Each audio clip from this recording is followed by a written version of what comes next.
Hello, and welcome to the Smart Injury Doctors Podcast, the injury market's top program for doctors, lawyers, and insurers who want to gain greater insight on how to improve patient recovery results and deliver better services in the U.S. injury market. Please welcome your host, Dr. Jeffrey Allen Kronk.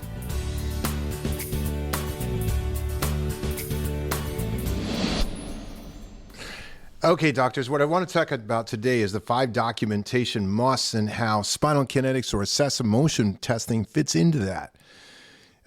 This is, a conversation that I have repeatedly, but I'm going to have it again. There's 5 things you got to document in basically any injury case. You got to have all the injuries documented. If a person bruises their chest, you got to have it.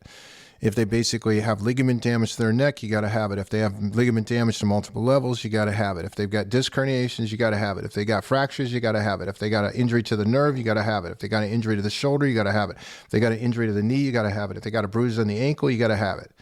You got to have all the injuries documented, right? Then you have to have the permanency of those injuries documented. And the permanency of those injuries documented is very easy because there you're using the impairment guidelines. You've got to have what is the effect on the person's life, called the loss of enjoyment of life factor. Did they lose the enjoyment of some activity that they can no longer do as a result of these injuries? You got to document it. Do they have duties under duress, things that they can do, but it causes them duress? If so, you got to document it, and you got to document at the end of care, what are their future care needs as a result of all of this? So how does spinal kinetics fit into this? Well, it fits into the injury diagnostic.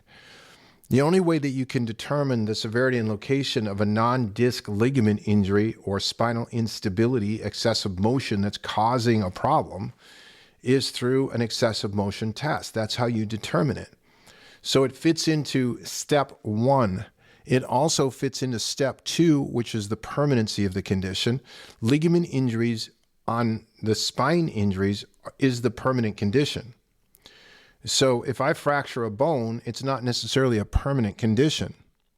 But if I damage the soft tissue ligament around that bone, that's permanent. So in other words, I could fracture a bone and the bone's going to heal.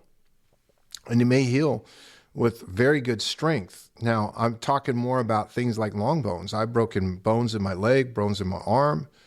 Never had a problem with it, ever. Right? They healed up just fine.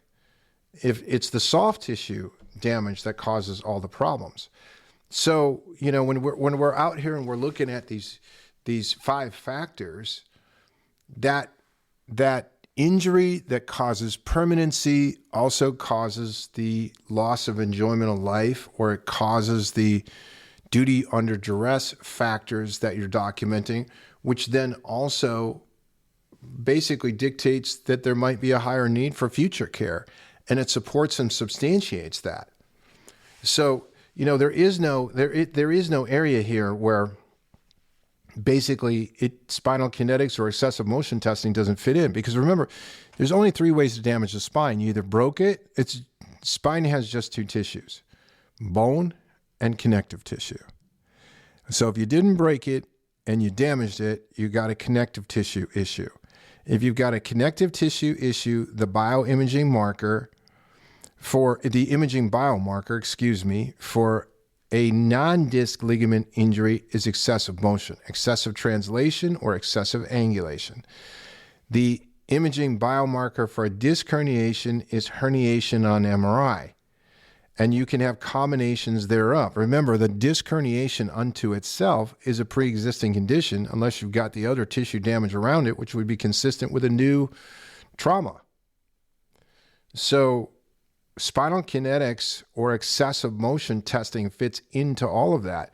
You cannot determine how badly damaged a patient is without an excessive motion test, and that's not something that you can eyeball. You can't see angular findings. Spinal kinetics right now, we ran, actually, by the time this podcast comes out, we will have run a You Can't Eyeball It campaign, and everybody in the country could see the results of that, which are horrific. We put up 8 sets of x-rays and said, okay, which set has the alteration motion segment integrity in it, right? And now we by chance, just like the lottery, You by chance may have one or two, if we did it 1,000 times, you might have one or two people that are able to pick it out by sight. So, and those are the kind of results that we'll get. And so, it fits right into this aspect of your injury documentation. I personally wouldn't be out without it. I personally, if I was setting up an injury clinic, every single case of mine would go out for an excessive motion test. Now, some doctors will say, oh my God, every single case. Why would you do that? Well, basically because, why would I do that? Because the main injury that my practice is going to have is spinal ligament injuries. So of course I'm going to test for it. If I was testing, if I had a infection clinic, guess what? Every patient's getting blood work to see if they got what their white blood cell count is. Every single one of them. Because I got an infection clinic.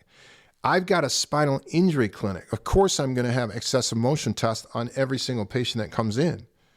Unless there's some oddball reason why I'm not going to, I'm going to be testing. And I'm not going to minimize the condition. Because when you start to minimize the condition, it's one of the most serious conditions in the market today. The doctors that basically can have produced great results with this condition should be the highest paid doctors in the market, bar none. Bar none. But that's the level of professionalism. That doctor that's the highest paid doctor in the market doesn't give a damn about a $540 test. Doesn't give a damn about testing or what is it going to cost me or how does it pay for itself or how do I explain this to an attorney or, how does this help me with pre-existing conditions? They already know all of that. And they know, just like I did in my own private practice. And by the way, in my own private practice, from 1995 until 2004, I ordered studies on every injury patient. At that time, the cost was $375 an area. Today, it's $540. Now, 1995, $375. Today, $540. Your prices, doctors, have gone up way more than that. And you want your prices to go up even higher. But you want to minimize the condition that you're treating. And when you do that, you're minimizing yourself. You're minimizing your own growth. And that's a problem. So, yeah, you got to have those 5 things. You got to document those 5 things. And you want to document them in a standard manner. Every single time. What are all the injuries? Are they permanent? What's the effect that it has on the life? The things they can't do, called loss of enjoyment of life factors, things that they can do that cause them duress, called duties under duress factors. And if they have this permanent condition and they have ongoing, complaints and ongoing problems in their life as a result of this injury, what are their future care needs? And it's all driven on one thing and one thing alone. None of the other things, permanency, effects, future, none of that matters if there's not injury there. So it's injury is the key in that scenario. So that's how spinal kinetics and excessive motion testing fits into, the keys to documentation, the keys to, not being attacked for overutilization, the keys for, lower reimbursement rates that a lot of doctors are experiencing. And really what I see in the market is heavy overutilization because of under-documentation. May not be overutilization, but the documentation doesn't support a lot of what I see in the market. And so how does this simple, inexpensive test fit in? It fits in perfectly. If you want to find out more about Spinal Kinetics, you go to thespinalkinetics.com. If you want to find out more about the Smart Injury Doctors program that I have, you go to www.smartinjurydoctors.com. On this podcast, short, sweet, and to the point is what I always am looking for. Doctors, I very much so appreciate what you're doing every day. Those of you that can get great results, you should be the highest paid doctors in the market today. I appreciate you. I appreciate what you're doing for your communities, what you're doing for your patients, and I thank you for your time and attention. I look forward to delivering more content on the next podcast. You've been listening to the Smart Injury Doctors Podcast, the #1 audio production show for professionals in the U.S. injury market that want to deliver better injury services to the patients, clients, or insureds they serve. If you like what you heard today, please leave us a review and don't forget to join us on our next program.